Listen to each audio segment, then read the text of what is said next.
Good morning, good morning. It's wonderful to see you. Come on in. Find a place to land. Good morning, everybody online. We're glad you're with us this morning. I am sounding like I'm in a giant can, but we'll get that adjusted as we go. So I will be less can-like as we go on. Good morning. I'm Reverend Mary Murray Shelton. I am the community spiritual leader. I'm delighted to welcome you all this morning. They're just buzzing right now, aren't they? Everybody. I know. There's so much. Jeez. There's a lot of conversation going on out there. And we're glad you're also happy to be together. It's great. So you have landed at Golden Gate Center for Spiritual Living. We're happy to have you here in the room. We're happy to have you here online. And I would like to invite you to stand for the opening song, which is going to be coming up right now. We've sung this once before, but Kieran will lead us through it. And remember, halfway through, we're going to stop and have you all run around and say good morning to each other, so be ready. I don't know if we'll get them back if we do that. I know. I like the chaos. It's okay. Good morning, everybody. Are you ready to sing? Everyone go, ah! There you go. Grateful, grateful. I'm so grateful, grateful, grateful. I am here today. Grateful, grateful. I'm so grateful. Abundant blessings are coming by. All right, that was our rehearsal. You got it? Here we go. Grateful, grateful. I'm so grateful, grateful that I am here today. Grateful, grateful.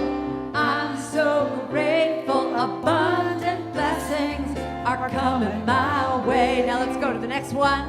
Grateful, grateful. I'm so grateful. I'm so grateful, grateful that you are here today. And grateful, grateful.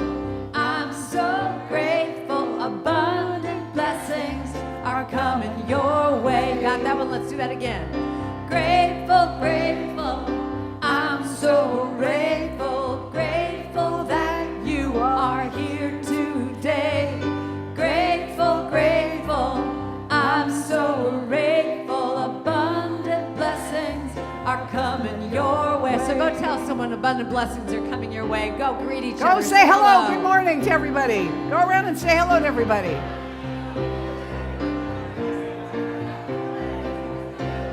And if you're with somebody out there, you say good morning too.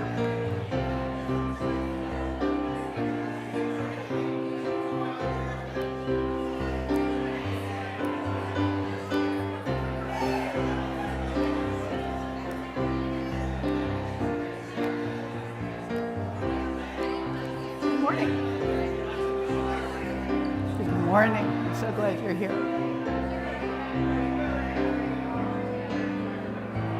He said, can I receive it from my bed? And I said, no.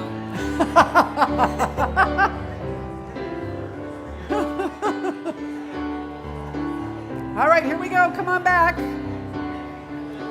We got some more singing to do. It's like herding kittens. Here we go. We're coming back. We're singing again. Are you ready? Grateful, grateful. We're so grateful. We're so grateful, grateful that we are here today. Grateful, grateful. We're so grateful. Abundant blessings are coming our way. One more time. Grateful, grateful. We're so grateful, grateful that we are here today. Grateful, grateful. We're so grateful. Abundant blessings are coming our way. Abundant blessings are coming our way. Let me hear you say that last line. Abundant blessings. What are they doing? Are coming our way. Woo! Give yourselves a hand. Nicely done. And you may be seated. Yes. All right, everyone. I just invite you to settle in now. We got the energy up. This is a good place for it. This will keep our focus up so that during the meditation song and the opening prayer, you're alert and present. And I'm going to invite you to silence your cell phone and just turn within now and allow yourself to go deep. So take another deep breath.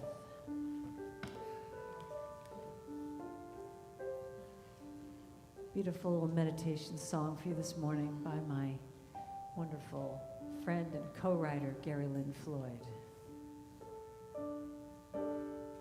Make me an instrument. Make me an instrument.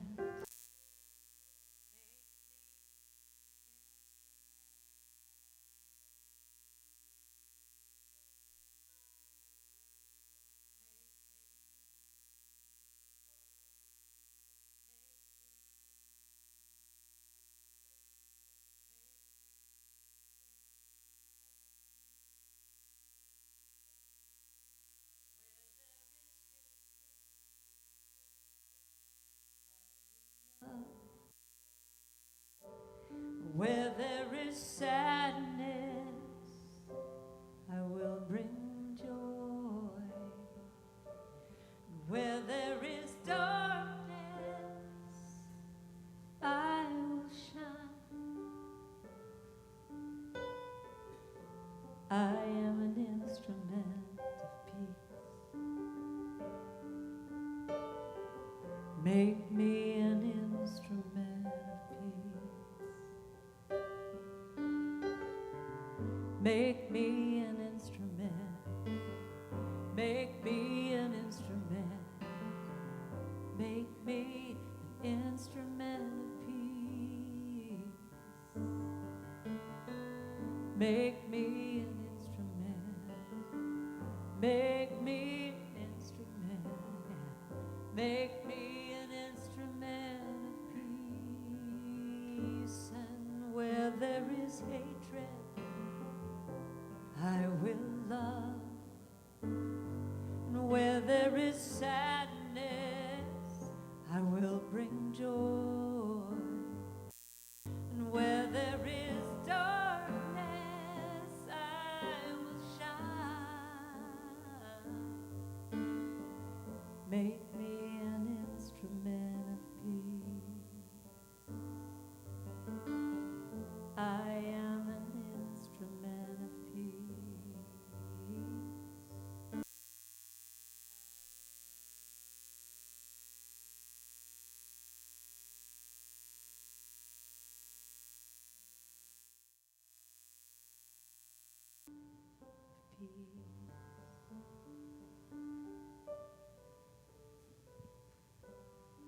An instrument of peace, spirit as peace, love, joy, light, knowing that it is all there is. It is the spark of life. It is the energy in the room. It is the presence that each and every one brings to this beautiful environment here today. It is the realm of the unformed, of ideas and inventions, inspiration and intuition. And it is a manifestation of all of that beautiful energy. All that is spirit. It is the one. I know I am part of it. I am one with it. Spirit in, as, and through everything that I am, and everything for everyone here today. Together, present. I speak my word, claiming for every person here that we are here by divine appointment. That Spirit is speaking to each and every one through Reverend Mary, through Karen, through each and every person that set up this service today, and through each other, through just being together and connecting and feeling that energy and that love and that joy, and knowing that those gems that come to us are available and ready and just flowing through Spirit into our own soul. And I know that we are open and receptive and just full of joy to be here experiencing the love that is in this room. I'm so grateful. I'm so grateful for this church. I'm grateful for every member, every person that is here today. And I'm so grateful for the manifestation of this prayer. And so it is as I release it into the universe. And so it is. Make me an instrument of peace. Just affirm that with me and say, I am. I am an instrument of peace. One more time. I am an instrument of peace.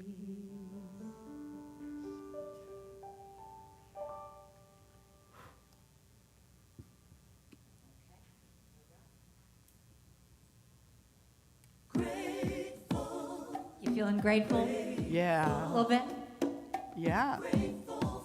And full of turkey. So that's your part. Grateful, grateful. Yes, you can dance. You can dance. You can even get up if you want. You can do whatever you want. It goes like this. I am so very grateful. I am grateful for all the love that I have. I am so grateful, so grateful. I am grateful for all the love that I have now. Everywhere I look and every face I see is love reflected, shining back to me. I just give thanks for all these simple things, the joy and peace that gratitude brings. That's why I'm grateful, so grateful. I am grateful for all the love that I have. I am so grateful, so grateful. I am grateful for all the love that I have. Every day I wake before I open my eyes, I count my blessings and I realize life is a miracle when I see it that way. I focus on the beauty, that's why I've got to say how I'm grateful, so grateful. I am grateful for all the love that I have. I am grateful, so grateful. I am grateful for all the love. All right, here's your part, acapella. I am so grateful, so grateful. Grateful for all the love that I have. I am so grateful, so grateful. I am grateful for all the love that I have. So grateful, grateful, so grateful. I am grateful for all the love that I have. I am so grateful, so very grateful. I am grateful for all the love that I have. I am so grateful for, you're gonna repeat, all my friends, and you say, grateful for all my friends. All, you can look around and say to your friends, I am grateful for my wonderful life. Let me hear you sing that now. Grateful for my wonderful. What about our radiant health? I am grateful for my radiant health. Let me hear you say, grateful for my radiant health. I am grateful for my abundance. Grateful for my abundance. Grateful for the joy in my heart. You sing now.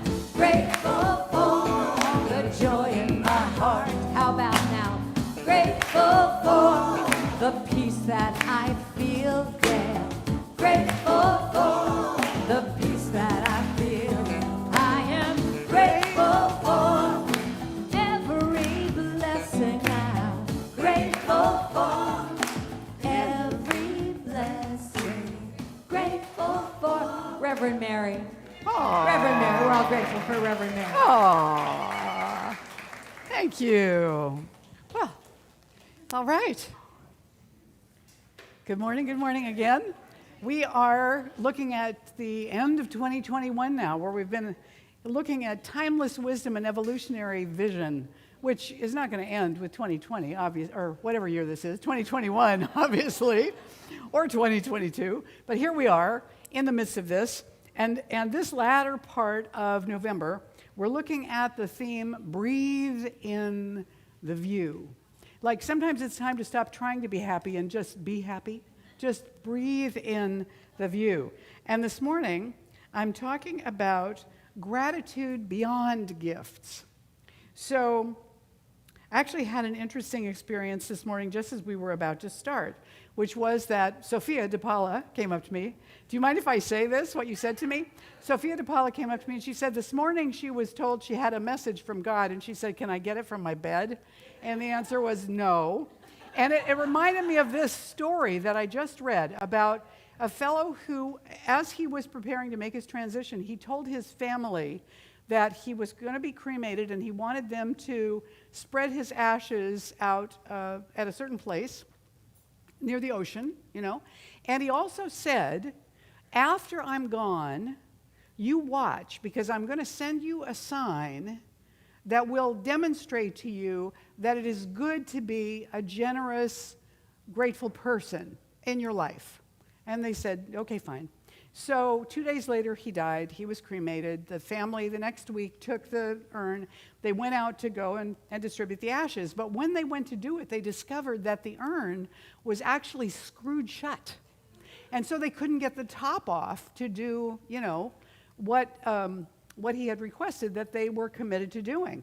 And so they were kind of stymied. They weren't sure what to do. And this sort of transient-looking fellow was coming up the beach, and he said, "Well, you all look pretty distressed. What's going on?" And they said, "Well, you know, we're here to carry out our father's wishes. He passed away a few days ago. He wanted his ashes to be distributed here, but now we've discovered that the urn is screwed shut, and we need a screwdriver to get it open." And he said, "Well, he must have lived a really good life. He must have been a really good person, because look what I just found on the beach," and it was a screwdriver.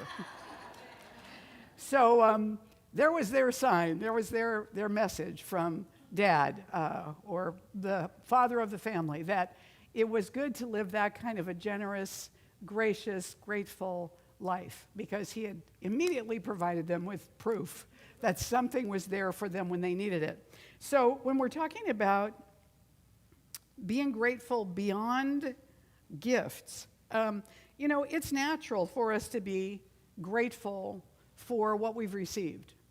Especially things that are surprises and gifts that come into our lives unexpectedly. Somebody takes us out to lunch. Somebody gives us something that we weren't expecting.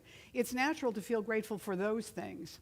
But the things that we see in our lives that we're used to, the things that are just part of the zeitgeist of our lives, those things we're not necessarily conscious of being grateful for, because they're always there. I like to say that growing up in Seattle, you know, for me, Mount Rainier was always just there. Didn't seem that particularly amazing or anything, you know. Then I moved away, and I discovered what an astounding presence that mountain is. Now I have an appreciation for it that I never did when it was there all the time. Does this sound familiar to anybody? You see that we take for granted what's always there. And so the other part of, but those are still gifts. Then there are other gifts that we don't interpret as gifts. So there are other gifts that are not as much fun. Gratitude for our challenges is rare. We don't generally say, you know, "Lay it on me, God, make it harder." That's just not a thing that we do.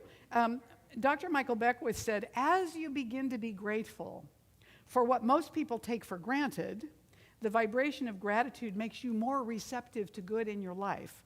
So he's talking about the everyday blessings that are around us all the time. You know, the fact that we have a warm place to stay, that we have comfortable clothing, that we have enough food, all those ordinary everyday things, to start to take time to be grateful for those things that we count on. We just assume the electricity will be working. We just assume that our animals and our family will be relatively healthy, unless they're not. You know, so all of those things we can take in and look upon as things to be grateful for. As a minister, I appreciate this story. I came across a fellow who was a guest minister at somebody else's church in a different denomination on a Sunday morning. And as he was going up to the pulpit to start, he looked at the order of service and he realized there was something included in this order of service that he was not familiar with. He didn't know what it was, you know. And so since the service had already started, he couldn't ask anybody, you know, privately, quietly, "What is this thing? What am I supposed to do?" And so when that particular moment in the service came up, he just swallowed his pride and asked from the pulpit to the congregation, "What do I do now?" And it was a call and response kind of a thing. And so they said to him, "Well, you call out something and we respond. And he was embarrassed, and he kind of mumbled, "For the first time in my life, I'm speechless." And the whole congregation said, "Thanks be to God." They knew their part, right? So when we move on to the challenges part of our lives, then we find that it's more difficult to be grateful for those things that are hard or difficult or challenging or painful, things that are crises, failures, mistakes, that kind of stuff. That's more difficult. They're uncomfortable. And our natural bent is to move away from that which isn't comfortable. At least I do that. Is that true for you? To move away from what isn't comfortable. Either I distract myself or whatever it is, to move away from that. But one of the things that happens with those moments that are uncomfortable or difficult is that they're packed with information. And they're packed with information that sometimes is just what we need to become aware of in order to grow in the ways that we've said that we want to grow. But it's like, I'd like to grow, but please don't make it inconvenient. And so that can be a problem for us. But when we stop resisting and complaining and rejecting and criticizing and just trying to get away from it, we might discover that those same challenges are usually fruitful, that they actually empower, teach, and build us. They empower us because as we interact with them directly, we become stronger. They grow us and teach us as we want to move towards something else. If you do and think and behave in the same way every day, you're not going to create newness. It just won't happen. Because what we're doing is you ever have one of those Christmas trains that goes under the tree, right? It never picks a new route. So this is what happens when we do the same life every single day. We're just repeating what we did the day before, and if we think we're going to produce something new out of that, it's not very likely. So the challenges actually push us and pull us and make us uncomfortable and yank us out of our comfort zone, so we have the opportunity to move toward those things that we've said that we want to move toward. They allow us to experience something new. So failure then becomes, annoyingly, a blessing. In the Gospel of John, we hear that Jesus' good friend Lazarus has died. And he weeps when he gets the news, but he goes to the home, and he has them take him out to the tomb where Lazarus is buried, and he says, roll the stone away. And they're horrified. Go, "Lord, he's been in there for 3 days. He stinks." And Jesus says, "No, roll the stone away." And so they do. And he says to one of the sisters, "Did not I say to you that if you believe, you will see the glory of God?" So they took the stone away. He lifted his eyes and said, "Oh, Father, I thank you for you've heard me, and I know you always hear me. But I say these things just because of these people who stand around, so they may believe that you've sent me." And then he says, "Lazarus, come on out." And he does. With a shroud hanging off of him. He comes out with his hands and feet still bound up. I guess he had to hop. And his face, he's still got the thing over his face. And Jesus says, "Let him go. Loosen him and let him go." I wonder, when he went to the tomb, if he knew that's what he was going to do. I wonder if he had that idea in his head as he was traveling to go to their home. Or I wonder if he went there to pray and something took a hold of him. And in spite of the possibility that he might look foolish, or he might fail, or he might disappoint all these people or validate what they already thought about him, he went ahead and did what he was called to do in that moment. He took that risk, and it worked. Now, I imagine that had an impact on the people who were there. I know it would have had an impact on me. Donna Cunningham wrote this: "Establishing the habit of contentment takes persistent redirection of the mind away from more gratifyingly dramatic, yet uncomfortable and draining trains of thought. The hype about 5-minute abs is probably a chimera, but 5-minute contentment is not. It takes no more than 5 minutes to redirect the mind from turmoil into a peaceful state. She goes on, a major key to contentment is gratitude. Being thankful for what you have leads to contentment, while continually wanting more leaves us feeling empty and unfulfilled. It is human to want more. And while that motivates us to keep moving, seldom do we have any sustained sense of enough to be content. We need to slip out of the well-worn rut of wanting more, and just experience that right now, in this moment, we have enough. So in this moment, we're beginning our practice of regular gratitude, of daily gratitude. What can we be grateful for? What can we welcome? What can we pay attention to that we usually miss? What crummy stuff is going on that we could bless and be grateful for? Because what happens when we bless the crummy stuff is that we call it up to a higher vibration too. We call it out to do its work, why it's really there. So we want to use our imagination in thinking of, you know what I used to do with my son when he was little and he'd wake up from a nightmare, is I would have him tell me the nightmare and then we'd make up a new ending. And after we made up a new ending, then he felt safe enough to go back to sleep because we had repaired whatever that scary thing was that was going on. So when we're in the midst of challenge and crisis and upset, what if, instead of saying, oh, this always happens, now it's going to do this, and this is just, I should have known. Instead of doing that, we could make up another ending for it. What if this crummy thing turned out really well? What if this turned out better than the best thing I can imagine? So what would be the best thing I can imagine?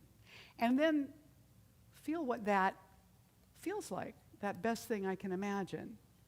Remember, and this is a tough one for us, we're not our bodies, we're not our history, we're not our thoughts, we're not our feelings. That stuff is all just content.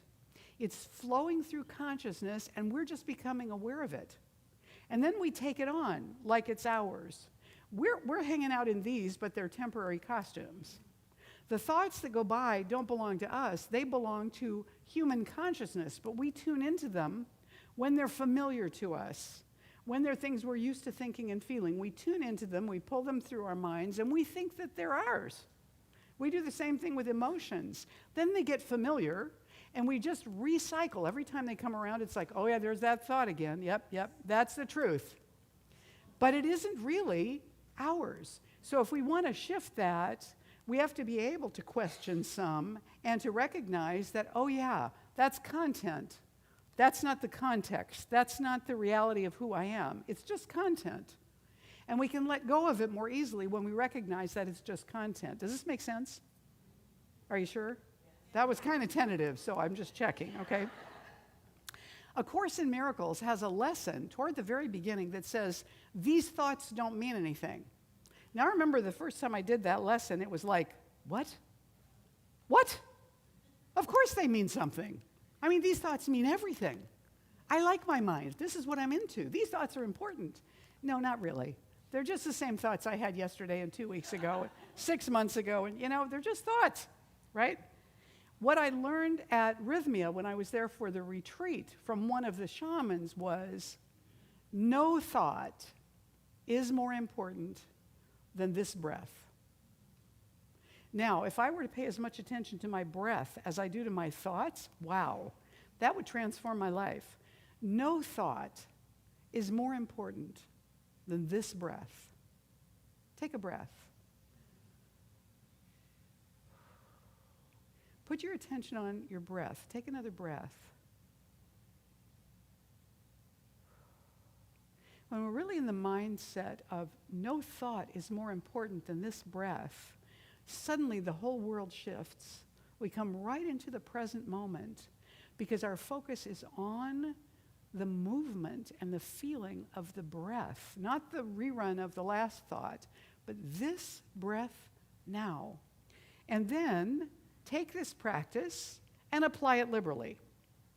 Just apply it liberally. Whenever you're in a moment of tension, relax. Take a breath. Relax. Take a breath. So this morning, we are at this wonderful convergence of 3 different holiday seasons in this one weekend. Thanksgiving happened on Thursday. You probably know that. I'm still full of turkey from Thursday, so I know. So Thanksgiving was Thursday. But one of the things that we normally do here on an annual basis, we didn't do this last year because we couldn't meet together, is we give out a card. Now, who needs one of these sets of cards and envelopes that you did not get coming in? Who needs one? All right? They're going to come around for you. And if you need a pen, put your hand up because we have those too. Yeah? And we'll get those out to you. What we do with these cards is we look to next year. We look to Thanksgiving 2022. And we ask ourselves, what would I like to be grateful for next year at this time? And then we write it down on the card and sign it. You address the envelope to yourself. Don't do this yet now, because I have another little wrinkle. You address the envelope to yourself. You're going to write down on the card what you want to be grateful for next year. You're going to seal it in the envelope, and we're going to collect those, and next year, in November, we're going to mail them back to you. So you can see if you moved in that direction. Now, I'm going to give you an additional suggestion this year. So instead of just writing, the kind of stuff we usually write on here, I'm going to ask your first one to be, what is a way in which you would like to be different 1 year from now? What is one way in which you would like to grow and change by next Thanksgiving? It doesn't have to be huge, but what is one thing? It might be a habit or some kind of addictive thing you do that you want to change. It might be a tendency to be grumpy in the morning or judgmental of your sister-in-law or, choose something that you would like to grow in. Make that the number one thing you want to experience by Thanksgiving next year. Lay the groundwork now. How do you want to be different 1 year from now? And then the second thing can be anything you choose that you would like to see in your life next year. So I'm going to invite you to just pause before you do that, to just pause, and let's together say our affirmation of the morning, and I'll leave it up here then while we write what we want to create and address our envelopes and all of that. So say this with me. Each day, I am remembering to turn my attention toward the things I'm grateful for. I am preparing my mind and heart for the rebirth of a great light within me. Yes, this is what we're doing. We're preparing our mind and heart for a great light to be reborn at a fuller level in us. So go ahead and write on your card how you would like to grow and what else you would like to welcome at Thanksgiving next year. And then make sure and address the envelope to yourself.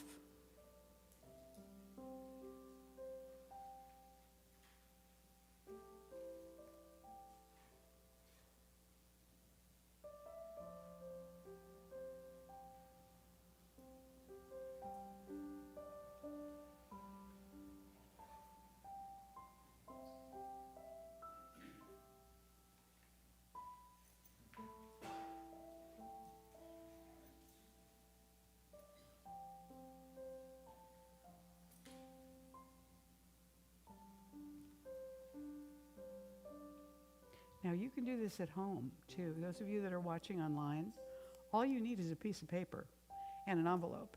You can seal this up and put it away until next November. So don't skip this just because you're not in the room. I'm watching you out there, all right? Get a pen, a piece of paper. Do this with us right now. How would you like to grow next year? What else do you want to welcome into your life? Seal it up and put it someplace where you're going to find it next November, like with your Thanksgiving decorations. Put it away and open it next year. See if you kept that intention.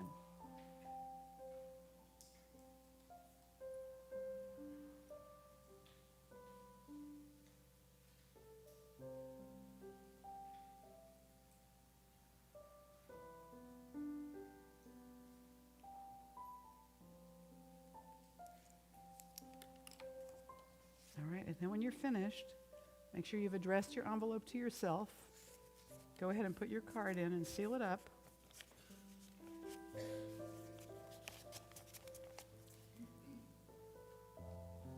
Oh, whoops. You don't need to lick it. I just licked it. You don't need to lick it. It won't do anything. Peel the thing off and seal it. Yes, I am in the 1990s still. Okay. Yes, different envelopes. All right. And then when you're all finished with them, you can pass them to the center aisle, and the ushers will come and collect them. All right? And then next year, you'll get a surprise in November when this appears in your mailbox, and you'll think, that's my handwriting. And when you open it up, you'll get to see if you refocused your attention in such a way that you could welcome those new things in your experience, in your own growth, in your life. And so, this is the Thanksgiving section of what we're acknowledging and recognizing for ourselves this weekend. Now, this is not only Thanksgiving weekend. Tonight at sunset is the first night of Hanukkah. And I want to tell you, metaphysically, what Hanukkah is about. So it is based on a miracle.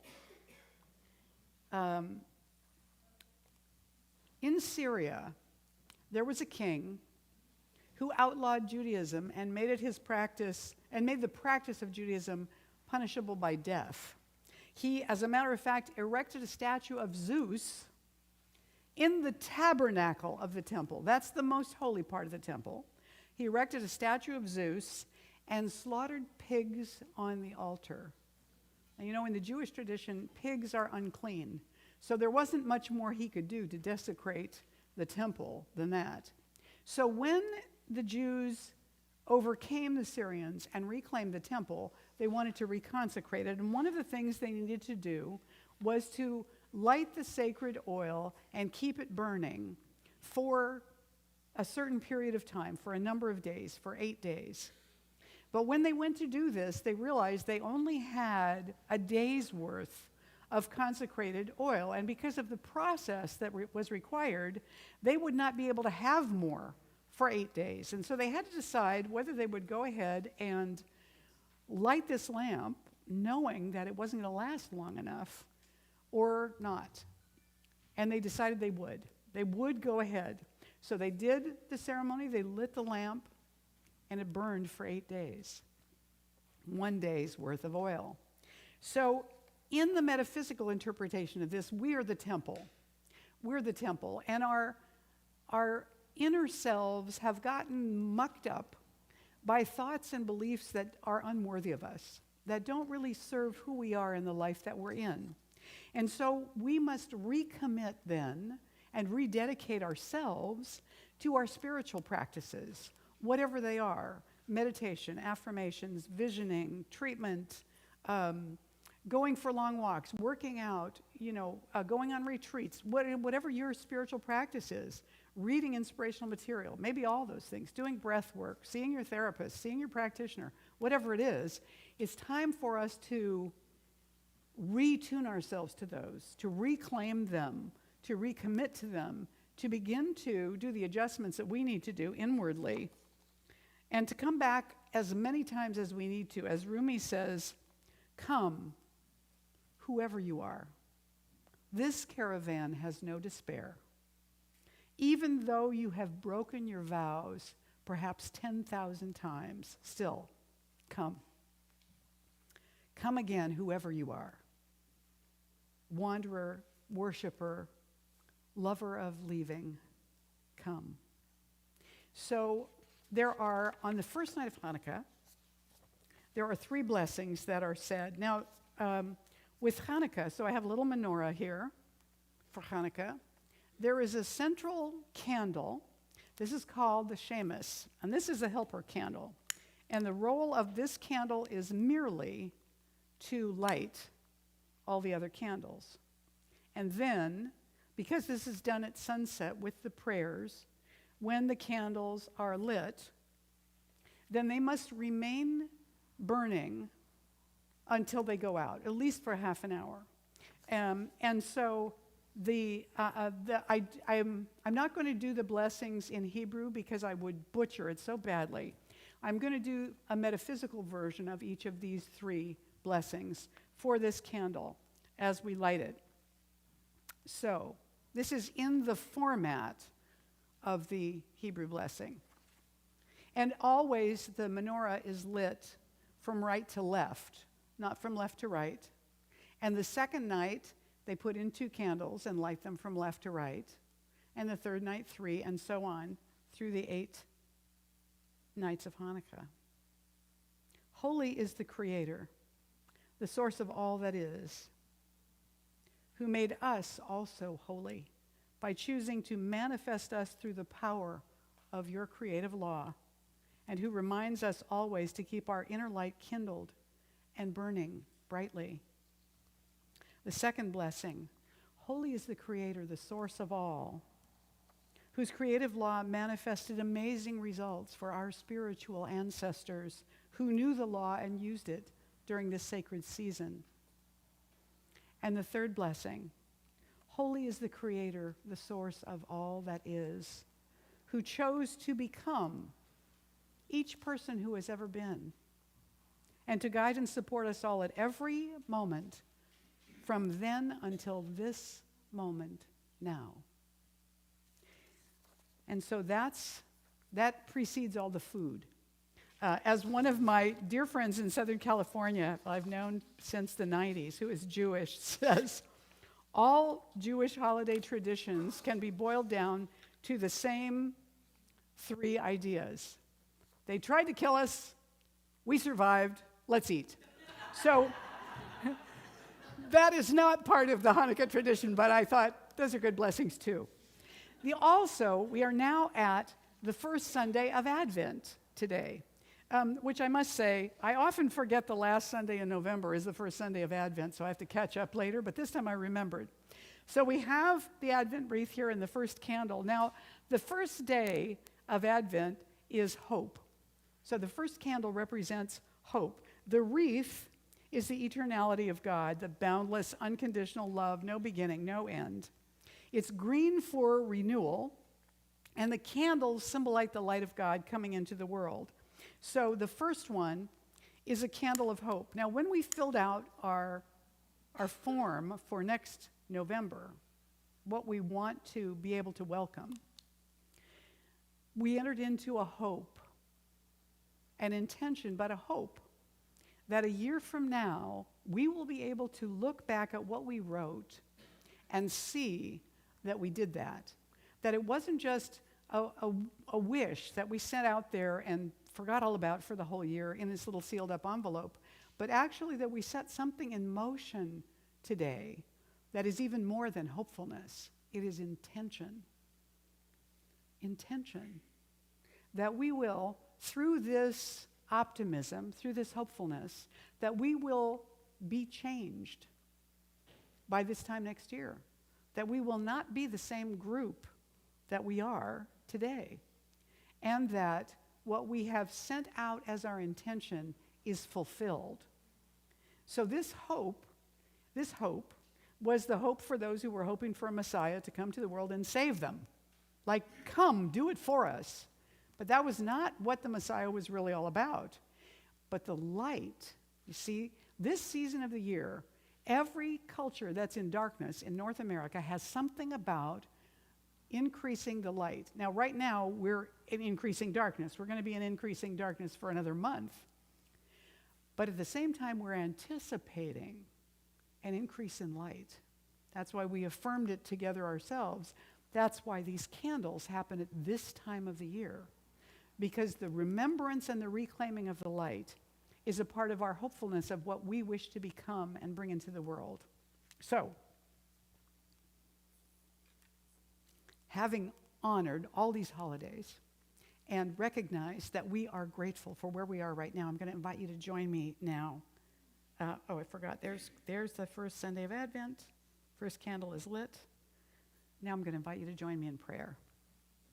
So I'm going to invite you to put your hands over your heart and take a breath again. Let this breath be more important than any thought that's floating through your mind. Just the breath in and out. As we feel our feet on the floor, we feel the chair supporting us. These are metaphors for the infinite support that never leaves us, for that mysterious mystery, the great spirit, the infinite intelligence, the we don't know what it is, vastness that exists throughout the universe, and in these very tiny, tiny, tiny percentages of universe that are in form. This presence is enormously present in consciousness everywhere. It is aware, it is awake, it is right here around us, knowing us. It is within us, acting through us as we create, as we become, as we discover who we truly are. So we bless this day. We mark it as a new unfoldment for us. That this day, we have stepped over a threshold into greater inner light. We have claimed it. We have named it. We have set an intention to go forward with that awareness into this new year. So we anchor ourselves in that truth with gratitude, knowing that the divine presence and the creative law are totally with us in support of this. The creative law, in fact, only says yes. That's all it can say. So we send this intention out into the law and into the heart of God, where it always has been the truth about us. We let it go, and we let it take form and shape and activity. We allow ourselves to be awakened, to be changed, to be reminded, to be uplifted. We let God be God in us right here, right now. And we're so grateful to know this, to claim it, to enter into it yet again with hopefulness and light, with dedication, with gratitude. We let this go now, and we simply claim it and let it be so. And together we say, and so it is. Yes. Thank you all. Thank you all. So, as we move now from the recognition of these traditions, these ancient traditions, as we take our gratitude and our hope and our rededication forward, now we move into the giving part of the morning service. So I invite you to prepare your offering if you're bringing it to give this morning. If you've already given it, or you're on auto pledge or one of those things, that's all great, that's fine. And we're going to bless this offering. If you want to text to give, you can do that right now. The information is on the slide there. It's very simple. There's the number. You can do that. And we're going to bless this offering, because what we bless is not only God in action, as it says in the blessing, it's also us in action. Everything we bless, we send a part of ourselves out with it, with the intention of blessing. So the ushers are going to come forward, and I'm going to invite you to join me now in this blessing of the morning offering by saying, "This gift I give is God in action. I now send it forth to bless and prosper. I know that everywhere it goes, it is creating a world living in love, one heart and one thought at a time. And so it is." I am so blessed. I am so blessed. I am so grateful for all that I have. I am so blessed. I am so blessed. I am so grateful. I am so blessed. That's the whole thing right there. I am so blessed. I'm so blessed. I am so blessed, so grateful. I am so grateful for all that I have. All that I have. I'm so blessed. I am so blessed. I am so grateful. So grateful. I am so blessed. You got it. Sing it out now. I am so blessed.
And so we do, all of us together, accept this offering to Golden Gate with great gratitude, knowing that it comes magically, abundantly blessed. And we send it out into the world so that everywhere it goes, it takes healing and transformation with it. We're grateful, and so it is. So it is.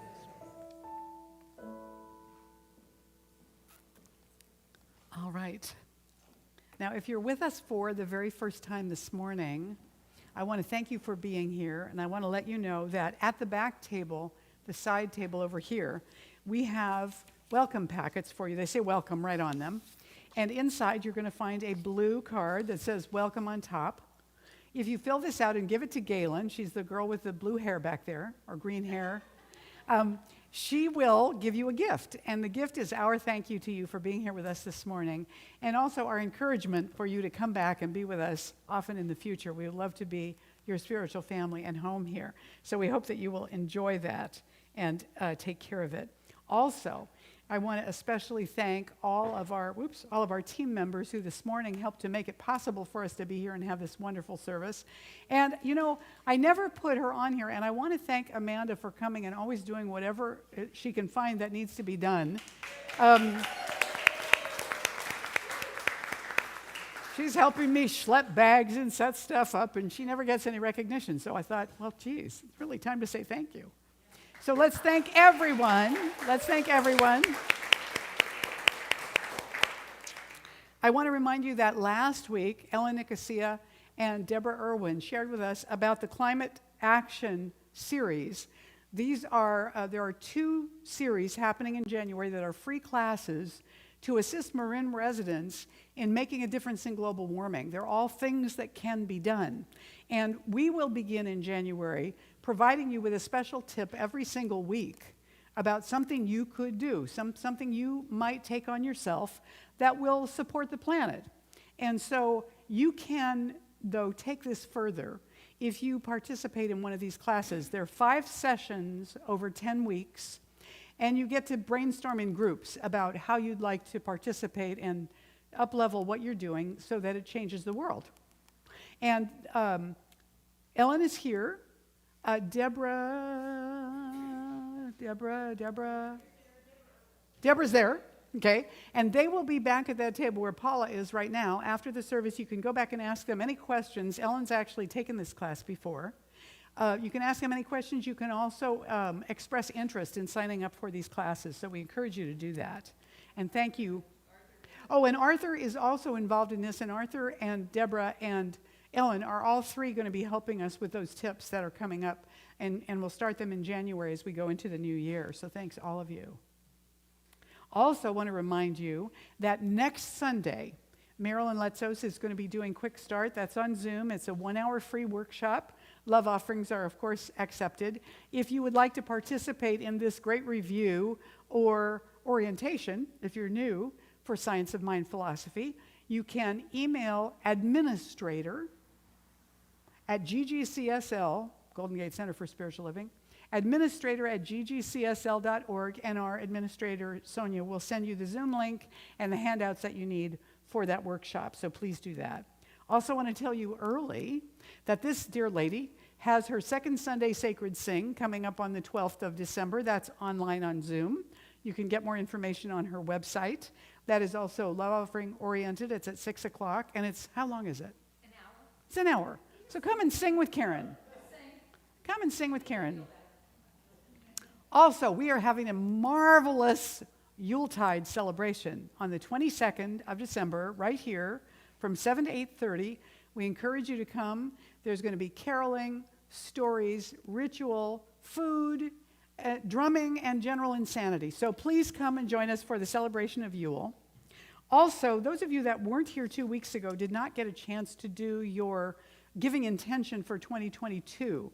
There are several ways to do that. So you all got, I think, a copy of the giving form this morning. If you didn't get a chance to do this 2 weeks ago, we would love it if you would let us know what your giving intention is for 2022 with Golden Gate. That helps us know how our budget is shaping up in terms of staying here at the Masonic, and also in terms of evolving the music program among other things. So we really invite you to just let us know what your intention is to help fulfill our giving goal for the coming year. You can also do it online. So if you prefer not to try and figure this out now, if you don't know what you really want to say, you can go to our website, and under the Donate tab, you'll see a drop-down that says 2022 Giving Intention Form, and you can do it right there online. We would welcome that too. But if you think you might forget, this is handy.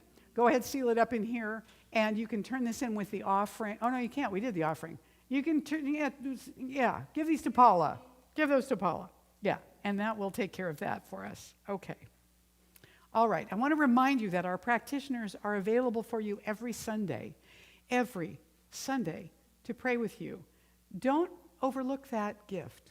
Don't take it for granted. It's miraculous to have somebody pray with you. It really is. And they've trained to do this. So these 3 practitioners are available to you this morning. All of the practitioners who are wearing stoles today can answer questions about practitioner work, if you have any. But if you want prayer this morning, go to our table people who are here, and they will take you into a private area for prayer. Also, the prayer box is on the table. So anytime on a Sunday, you can put a prayer request in. And I always say, as soon as you let it go, the law starts working on it. But our practitioners will be praying over it for a full week with you. So now I want to invite the practitioners to surround the room. Yes, Paula?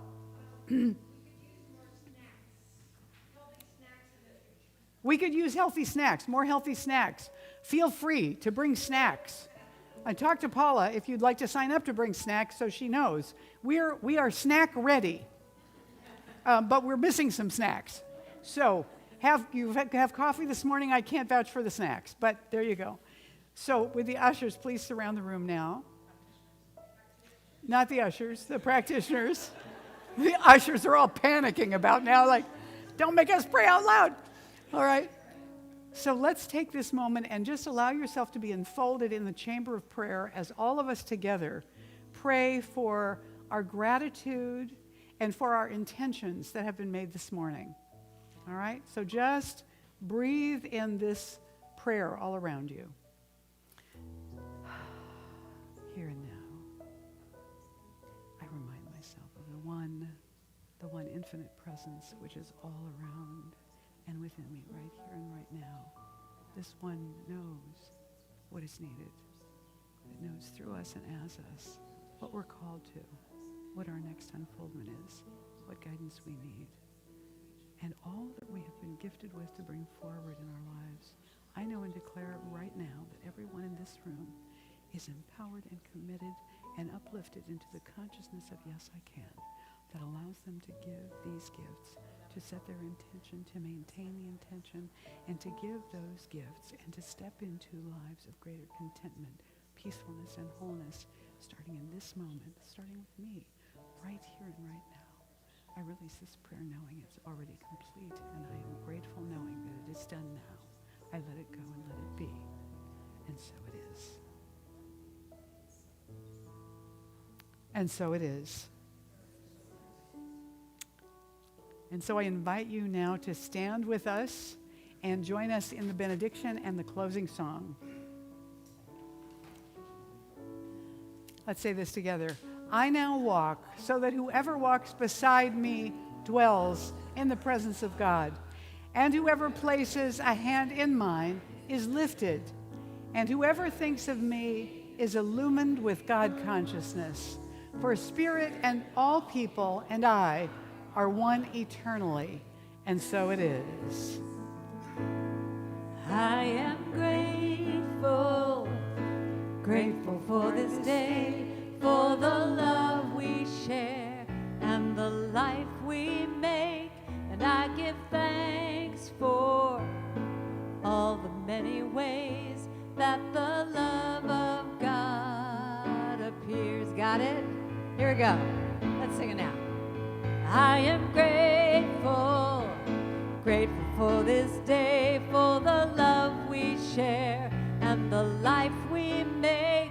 I give thanks for all the many ways that the love of God appears. Sing it again. I am grateful, grateful for this day, for the share and the life we make. And I give thanks for all the many ways that the love of God appears. One more time. I am grateful, grateful for this day, for the love we share and the life we make. And I give thanks for all the many ways that the love of God appears. Just that last line. For the love of God appears. One more. That the love of God appears. Thanks for coming, everybody. Have a great day.